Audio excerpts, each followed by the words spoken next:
कुंज बिहारी गोपी जन वल्लभ गिरिवरधारी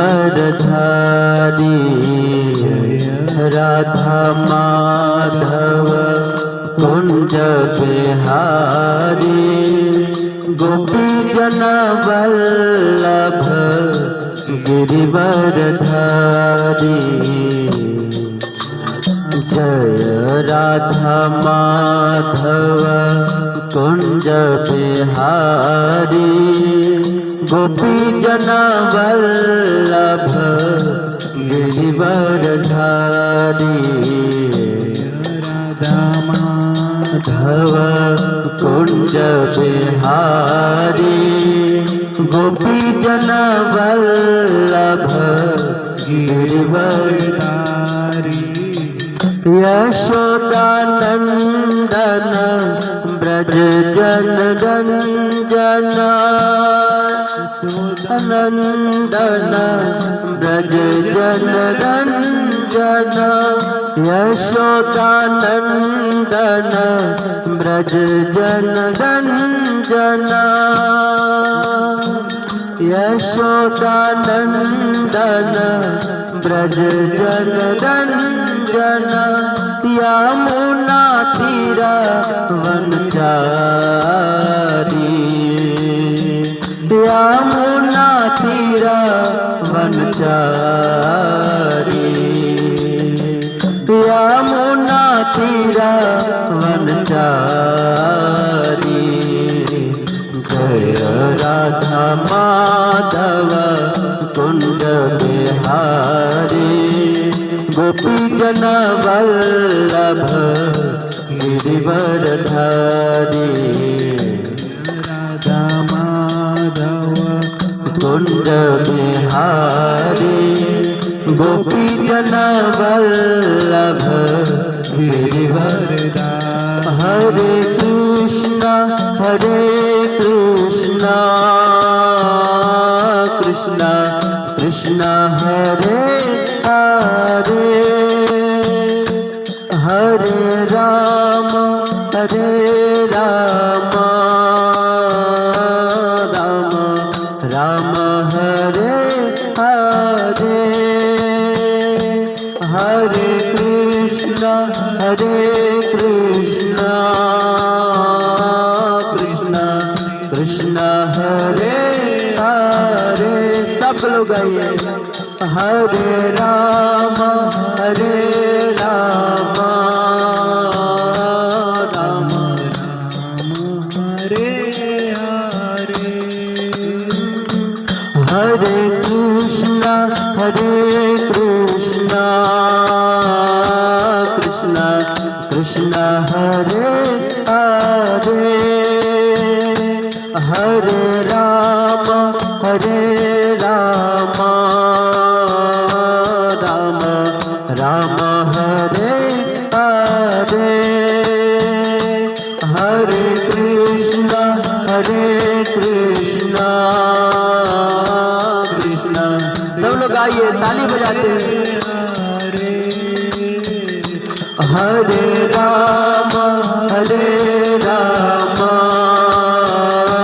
राम राम हरे हरे हरे कृष्णा कृष्णा कृष्णा हरे हरे हरे राम राम राम हरे हरे हरे कृष्णा कृष्णा कृष्णा हरे हरे हरे राम राम राम हरे हरे हरे कृष्णा कृष्णा कृष्णा हरे हरे हरे राम राम राम हरे हरे हरे गाइए गाइए गाइए कृष्णा कृष्णा हरे हरे हरे राम राम राम हरे हरे कृष्णा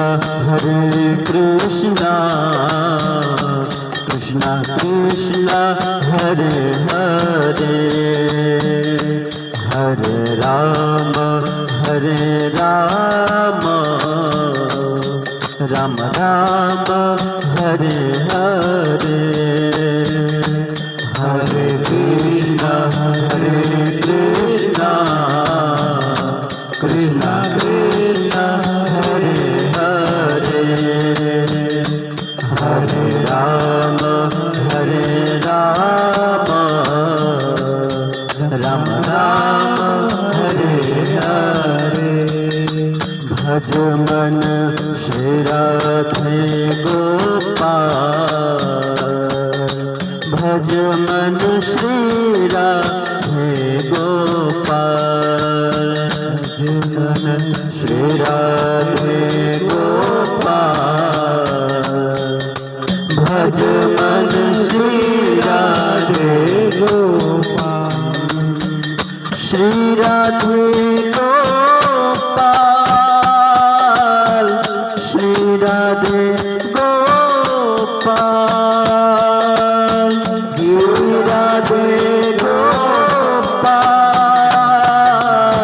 श्री राधे गोपाल, श्री राधे गोपाल, श्री राधे गोपाल, श्री राधे गोपाल, श्री राधे गोपाल। भज मन श्री राधे गोपाल, भज मन श्री राधे गोपाल, भज मन श्री राधे गोपाल, भज मन श्री राधे गोपाल। हरे कृष्णा कृष्णा कृष्णा हरे हरे, हरे राम राम राम हरे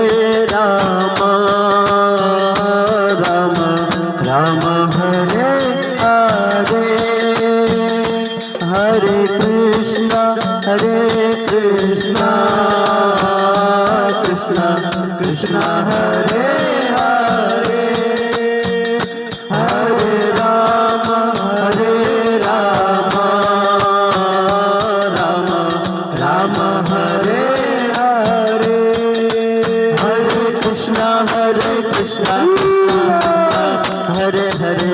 हरे राम राम हरे हरे, हरे कृष्णा हरे हरे, हरे राम राम राम हरे हरे, हरे कृष्णा कृष्णा कृष्णा हरे हरे, हरे राम राम राम हरे हरे, हरे कृष्णा कृष्णा हरे हरे, हरे राम राम राम हरे हरे, हरे कृष्णा कृष्णा कृष्णा हरे हरे, हरे राम राम राम हरे हरे, कृष्णा कृष्णा कृष्णा हरे हरे, हरे राम राम राम हरे हरे, हरे कृष्णा कृष्णा कृष्णा हरे हरे, हरे राम राम हरे हरे।